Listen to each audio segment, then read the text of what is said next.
മതി മതി, ഇത്രയും മതി. മിടുക്കി, തകർത്ത് കളഞ്ഞു.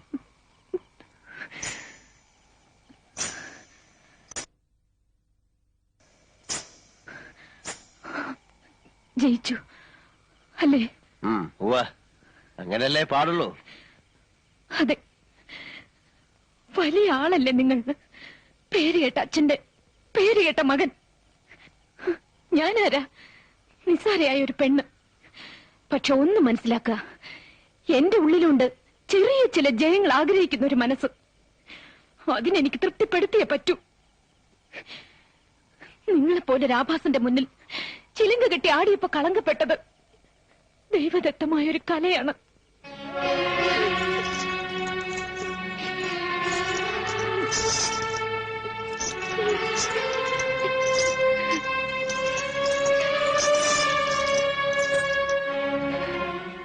എന്റെ കാലുകൾക്ക് ഇനി ഈ ചിലങ്ക ഇടാനുള്ള യോഗ്യതയില്ല.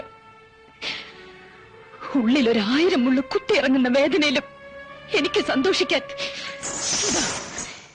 ഞാനിതിവിടെ ഉപേക്ഷിക്കുകയാണ് എന്നേക്കുമായി.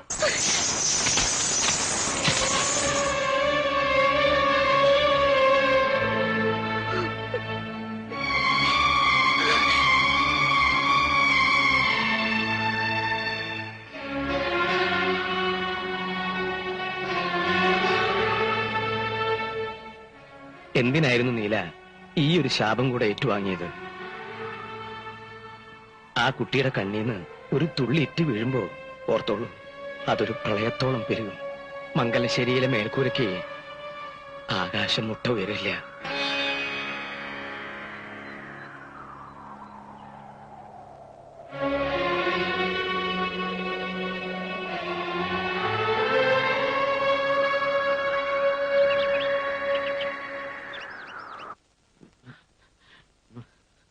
കുഴപ്പമായി. എന്താടോ?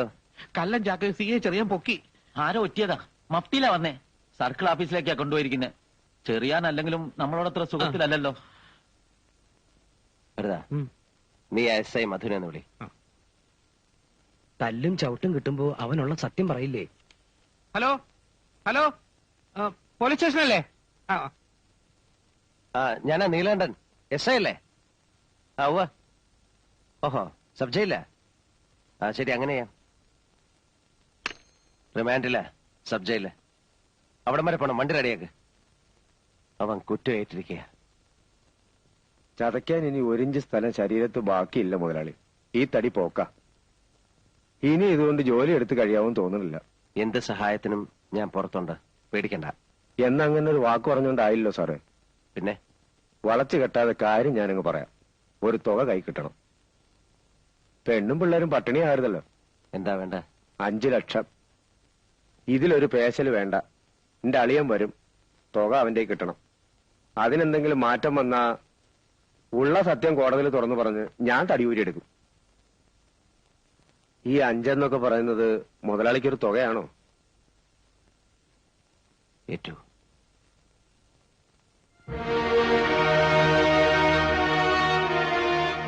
അവൻ സന്ദർഭം മുതലെടുക്കുകയാണ്, കള്ളപ്പന്നി. ഇനി അത് നോക്കണ്ട, പെട്ടുപോയില്ലേ? എങ്ങനെയെങ്കിലും തലയൂരി എടുക്കുകയാണ് ഇപ്പൊ വേണ്ടത്. 5 ലക്ഷം. മേലേടത്തെ പറമ്പ് അല്ലേ വരെ? ഈ ചുരുങ്ങിയ സമയത്തിനുള്ളിൽ ആരുടെ അടുത്താ കാശ് തരാണ്ടാവുക? ഓരോരുത്തരെയും കൈ അയച്ച് സഹായിക്കുമ്പോ ഞാൻ പണ്ടേ പറയാറില്ലേ, നമുക്കൊരാപത്ത് വരുമ്പോ ആരും ഉണ്ടാവില്ലാന്ന്. ഇപ്പൊ അനുഭവത്തിൽ വന്നില്ലേ? താൻ പുരാണം വിളമ്പാതെ പറമ്പിന് ഒരാളെ പറയടോ. കുന്തം വിഴുങ്ങിയതുപോലെ നിൽക്കാൻ നിങ്ങളൊക്കെ ഒന്ന് വാതുറക്ക്. ആളെന്ന് വെച്ചാ ഇപ്പൊ റെഡി ക്യാഷ് കയ്യിലുള്ള ഒരാളേ ഉള്ളൂ, വീരാൻകുട്ടി. അവനോ? അതാ സത്യം. നാണക്കേട് ഓർക്കണ്ട. വേറൊരു വഴിയില്ലാത്തോണ്ടാ അവനെ തന്നെ കാണാം. ഞാനൊന്ന് സൂചിപ്പിച്ചിരുന്നു. ഇടനിലക്കാരൊന്നുമില്ലാതെ നീലൻ തന്നെ നേരിട്ട് വന്ന് സംസാരിക്കണമെന്നാ അവൻ പറഞ്ഞത്. മനസ്സിലായി. വേറൊരു വഴിയില്ല അല്ല വരേ? ഇല്ല, സമയവും നമ്മുടെ കയ്യിൽ കുറവാ. എനിക്ക് ഇങ്ങളോട് ഒരലോഹ്യല്ല എന്നെ. ഇങ്ങളെ കൊണ്ട് അന്ന് അങ്ങനെ പറയിപ്പിച്ചതും ഇന്ന് ഇവിടെ ഇങ്ങനെ ഇരുത്തിച്ചു എല്ലാം പടച്ചോന്റെ ഒരു കളി. എന്നാ ഞാൻ എന്റെ വില എന്ന് പറയാം. എന്താ വരരെ? ഒരു 6 ഉറുപ്പ്യക്കാണെങ്കിൽ ഞാൻ എടുത്തോളാം.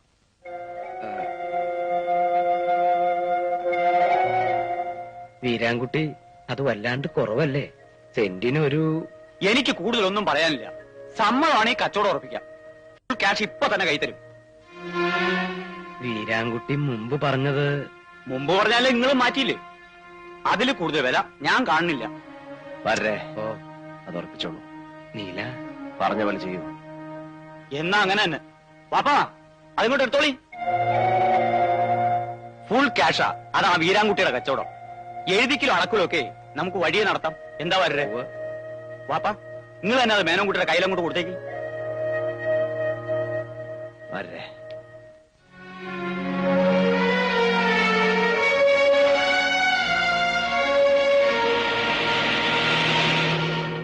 മേലെടുത്ത പറമ്പ് കയ്യിന്ന് പോയിന്ന് വെച്ചാ വരുമാനത്തിന്റെ 1/3 നഷ്ടപ്പെട്ടു എന്നാ.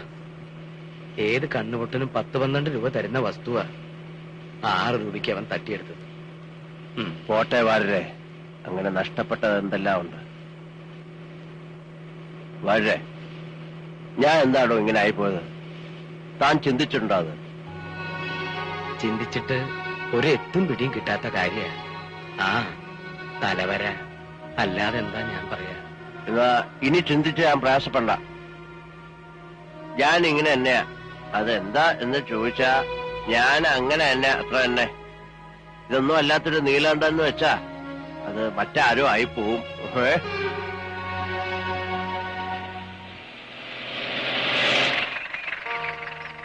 എങ്ങടാ മാഷേ? എങ്ങോട്ടുമില്ല. എന്നാ കേറാ. ഇല്ല, പോട്ടെ. അതെന്ത് പറച്ചില്ല മാഷേ? ഇങ്ങോട്ട് കയറൂന്നേ. വേണ്ട, എന്നെ വിട്ടേക്കൂ. ഇല്ല, തൽക്കാലം നിങ്ങളെ വിടാൻ ഉദ്ദേശിച്ചിട്ടില്ല. കേറിയില്ലേ നീലെണ്ണ പൊക്കിയെടുത്ത് ജീപ്പിലിടും. നല്ല കുട്ടിയായിട്ട് കേറിക്കേ.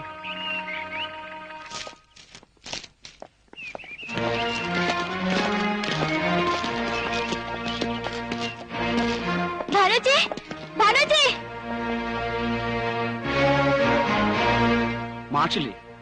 ആരാ? അർബൻ ബാങ്കിൽ നിന്നാ. Revenue recovery. കൊടുക്കാവുന്ന അവധിയെല്ലാം കഴിഞ്ഞു. ഇനി ജപ്തിയല്ലാതെ ഞങ്ങൾക്ക് വേറെ വഴിയില്ല. ഞങ്ങളോട് സഹകരിക്കണം. അത് അച്ഛനും കൂടി ഇവിടെ ഇല്ലാത്തപ്പോ... ഞങ്ങൾ അയച്ച രജിസ്റ്റർ നോട്ടീസ് അദ്ദേഹം കൈപ്പറ്റിയതല്ലേ? ആ നിലയ്ക്ക് കാക്കേണ്ട കാര്യമില്ല. നിൽക്കൂ, കുറച്ചു സമയം വെയിറ്റ് ചെയ്യണം. ഞങ്ങൾ ഇവിടെ ഇപ്പോ 2 പെൺകുട്ടികൾ മാത്രമേ ഉള്ളൂ. ഞാൻ അച്ഛനെ വിളിച്ചിട്ട് ഉടനെ വരാം. മോളെ ശാരദേ, ചേച്ചിപ്പോ വരാം. മാഷേ, അപ്പു മാഷേ,